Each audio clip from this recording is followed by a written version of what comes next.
साधारण जगदीश कैसे बना सद्गुरु। धरती से आकाश का सफर, सद्गुरु यात्रा भाग 2। सद्गुरु के माता पिता की इच्छा के बावजूद कि वह स्नातकोत्तर की पढ़ाई के साथ अपनी शिक्षा जारी रखें, वासुदेव ने इसके बजाय एक व्यावसायिक करियर शुरू करने का फैसला किया। सद्गुरु, जिनका जन्म नाम जगदीश वासुदेव है, का जन्म 3 सितंबर 1957 को मैसूर, भारत में हुआ था। वो एक मध्यम वर्गीय परिवार में पले बड़े और छोटी उम्र से ही उन्होंने आध्यात्मिकता में गहरी रुचि दिखाई। जैसे जैसे सद्गुरु अपनी आध्यात्मिक यात्रा में गहराई से उतरते गए, उनका पारंपरिक शिक्षा प्रणाली से मोहभंग होता गया और उन्हें चेतना और आंतरिक परिवर्तन के क्षेत्रों का पता लगाने के लिए एक मजबूत आह्वान महसूस हुआ।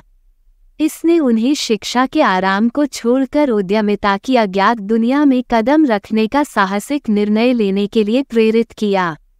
अपने आध्यात्मिक ज्ञान और अंतर्दृष्टि को साझा करने की तीव्र इच्छा के साथ सद्गुरु ने 1992 में ईशा फाउंडेशन की स्थापना की।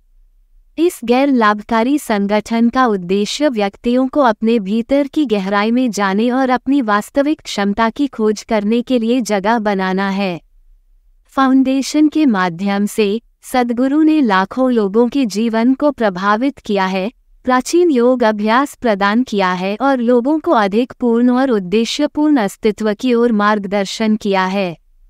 उनकी उद्यमशीलता की भावना ने न केवल उन्हें व्यक्तिगत सफलता दिलाई है, बल्कि उन्हें दुनिया पर गहरा प्रभाव डालने की भी अनुमति दी है, जिससे अनगिनत व्यक्तियों को अपनी आध्यात्मिक यात्रा शुरू करने के लिए प्रेरणा मिली है। हालांकि सद्गुरु ने कुछ व्यक्तियों पर सकारात्मक प्रभाव डाला है, लेकिन ये पहचानना महत्वपूर्ण है कि आंतरिक आत्मा खोज और पूर्ति विभिन्न अन्य माध्यमों से प्राप्त की जा सकती है, जैसे कि चिकित्सा, स्व-सहायता पुस्तकें या व्यक्तिगत आत्मनिरीक्षण, बिना किसी आवश्यकता के। विशिष्ट फाउंडेशन या आध्यात्मिक गुरु। जग्गी वासुदेव सद्गुरु ईशा फाउंडेशन के संस्थापक और नेता हैं, जो भारत के कोयम्बटूर में स्थित एक आध्यात्मिक संगठन है, जिसकी स्थापना 1992 में हुई थी। फाउंडेशन एक आश्रम और योग केंद्र संचालित करता है, जहां विभिन्न शैक्षिक और आध्यात्मिक गतिविधियां होती हैं। ईशा फाउंडेशन द्वारा दी गई शिक्षाओं और प्रथाओं ने दुनिया भर में महत्वपूर्ण लोकप्रियता हासिल की है। कई व्यक्ति अपनी आध्यात्मिक यात्राओं में सांत्वना और मार्गदर्शन चाहते हैं। हालांकि ये पहचानना महत्वपूर्ण है कि आध्यात्मिक संतुष्टि अलग अलग लोगों के लिए अलग अलग तरीकों से पाई जा सकती है। जबकि कुछ को जग्गी वासुदेव जैसे आध्यात्मिक नेताओं की शिक्षाओं में सांत्वना मिल सकती है, दूसरों को चिकित्सा, स्व-सहायता पुस्तकों या व्यक्तिगत आत्मनिरीक्षण जैसे वैकल्पिक साधनों के माध्यम से आराम और विकास मिल सकता है। कुंजी यह जानना और खोजना है कि हमारे आंतरिक स्व के साथ क्या प्रतिध्वनित होता है, जिससे हमें आत्मा खोज और पूर्णता के मार्ग पर चलने की अनुमति मिलती है, जो हमें प्रामाणिक और सार्थक लगता है।